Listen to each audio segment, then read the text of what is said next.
aqui ficou no tempo, tá vendo? O que aconteceu aí? Isso aqui é da madeira? Não, esse aqui eu acho que era um verniz. Esse aqui é o seguinte, pertencia ao meu... Explica aí pra todo mundo. Pertencia à chácara do meu avô, né? Ele vendeu a chácara, isso aqui ficava no portão, embaixo no telhadinho, assim. E aí quando ele vendeu, eu pedi pra ele se eu poderia ficar com ela, porque eu prendo no gancho aqui na varanda. Eu perguntei se podia ficar com ela, aí ele ligou pra pessoa que comprou e pediu. Falou, não, tá aqui ainda, só que a pessoa tinha tirado e colocado e deixou embaixo do pé de manga. Aí ficou no tempo e zoou, tá vendo? Não, e os seus avós são tudo, né, pra você, né? Exato. Né? E eu passei muito tempo lá, eu lembro. Muito tempo, muita sabe, vez. já foi algumas vezes. É, por isso é muito importante. Só não sei aqui se eu vou conseguir deixar ele liso. Que ou eu vou ter que colar, ou eu vou ter que tentar tirar. Talvez você... ou tirar e colocar uma massa, não sei, né, como funciona. Então, eu vou... Um dos dois. Mas você percebeu, eu queria manter a originalidade, entendeu? Eu não sei como vai ser, como você faz, mas... Mas eu posso tirar e pintar esse? Sim, lógico. Não, porque eu consigo pintar igual. Não, então, né? Ah, então beleza. Mas eu digo assim, manter a originalidade é... A mesma fica letra, igual, a mesma escrita igualzinha, não? Mesma cor e tal. E aqui, eu não sei se dá pra você fazer uma correção. Já. Porque na verdade é Recanto dos Sugyamas. Ah, com S. Né? Porque É é plural. plural, né? Vários, né? Então sempre foi feito assim, tá vendo? Você consegue fazer um S lá? Recanto dos... Ah, tá, é só copiar e colar. Só copiar e colar. Copiar e colar não, né? Só acrescentar lá. Dá sim. Seja bem. É isso, essa é a placa. Pode deixar. É essa a correção? Ah, é porque o português tá errado, E né? restaurar, né? E restaurar, né? Porque tá, você vê que ela tá meio seca e tal. É possível restaurar essa parte? Ela tomou chuva também, né? É, então, esse é o problema. Chuva, sol. Mais chuva do que tomou o móvel da Dome. E aí, Mazan? Ah, é aquele móvel lá. Aqui, a gente pode tirar, ó. Ah, legal. Aí você não precisa levar as correntes. Bem, vocês perceberam que é uma reforma de responsabilidade, né?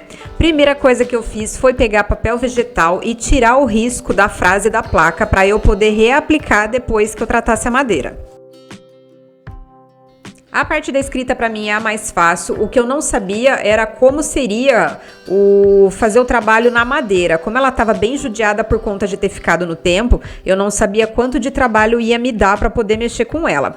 Primeira coisa que eu fiz depois de tirar o risco foi passar um removedor pastoso em toda a placa. Essa placa tinha alguns pontos de verniz e outros não. Então vocês vão perceber que partes dela estão manchadas, né? Um pouco mais avermelhadas e parte mais acinzentadas. Onde está mais acinzentado, eu não tinha mais verniz e o sol acabou desbotando a madeira. E nessa parte mais avermelhada era onde o verniz tinha ficado e por conta disso a madeira tinha sido protegida.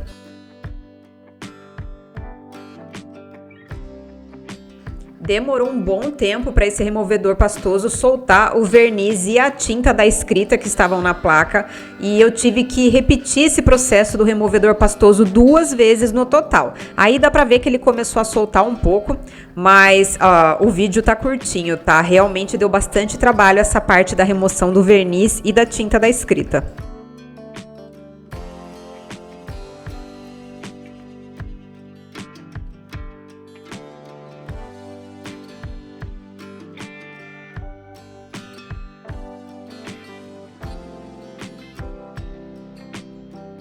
Depois de fazer esse processo com o removedor pastoso 2 vezes, eu peguei a minha lixadeira, peguei uma lixa grossa e fui passando aí no fundo para tentar tirar o máximo que eu conseguia, tanto do verniz quanto da escrita. Essa minha lixadeira, ela não é muito forte, ela é uma lixadeira mais para fazer acabamentos, mas eu posso dizer para vocês que ela conseguiu fazer um bom trabalho no final disso tudo e eu tirei praticamente tudo.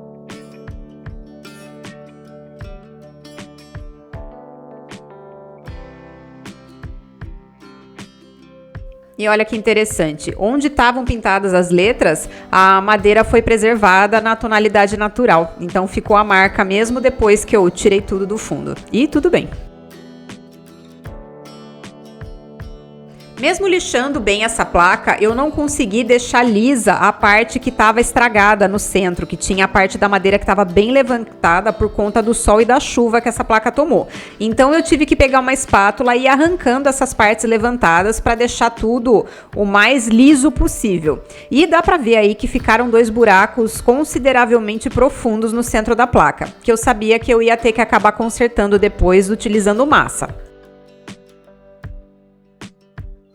Essa parte deu um trabalhinho também, porque eu não queria que ficasse nenhuma farpa a ponto de depois que eu tivesse feito todo o trabalho da placa, essa farpa levantasse depois. E olha só, ficou bem fundo esses buracos, não tinha como eu aproveitar do jeito que tava. E para tampar esses furos, eu peguei massa acrílica e tingi com tinta para ficar uma tonalidade aí mais ou menos semelhante à da placa. Eu sabia que ia ser muito difícil acertar a cor por conta das manchas da madeira, né? O sol e a chuva desbotaram bastante, então ela não tinha uma cor única, ela tinha tonalidades de cinza, tonalidades mais avermelhadas. Então eu tingi ali numa tonalidade que eu sabia que podia me ajudar depois quando eu fosse tonalizar essa madeira no final das contas. E feito isso, peguei uma espátula de silicone e passei essa massa nos 2 buracos da placa. Preenchi o máximo que eu pude, mas a massa ela acaba regredindo depois de seca. Então eu fiz essa primeira demão de massa, deixei secar bem para depois fazer a segunda demão. Para dar uma leve textura nesse espaço da massa, eu peguei um pincel com cerdas de nylon e passei bem de leve na massa úmida para deixar essa texturinha bem fininha, por conta da textura da madeira mesmo, né? Para ficar uma coisa mais semelhante, porque eu não queria que a massa ficasse totalmente lisa e destoasse com a textura da madeira. Então, ó, ficou uma coisa bem delicada. E finalmente, com a massa bem seca, eu peguei um stain na cor Imbuia, que é uma tonalidade que eu acho muito bonita, gosto muito, e passei no fundo de toda a placa. Como essa madeira ela estava bem manchada por conta do tempo, o stain ia uniformizar a cor da madeira, né? Ia transformar numa tonalidade única e também ia ajudar a proteger essa madeira, porque o stain ele tonaliza, mas também ele protege dos raios do sol.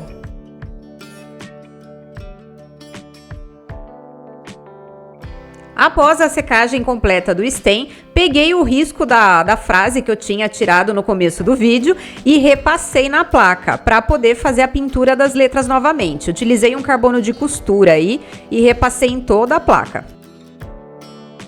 Como a intenção era manter a originalidade da placa, eu pintei exatamente da mesma forma que as letras tinham sido pintadas anteriormente. Fiz o fundo de todas elas com branco e depois de seco, as letras tinham um efeito 3D com preto. Eu repeti também esse efeito 3D com o preto por baixo de todas elas e acrescentei o S no sobrenome no final que ele havia pedido lá no começo do vídeo.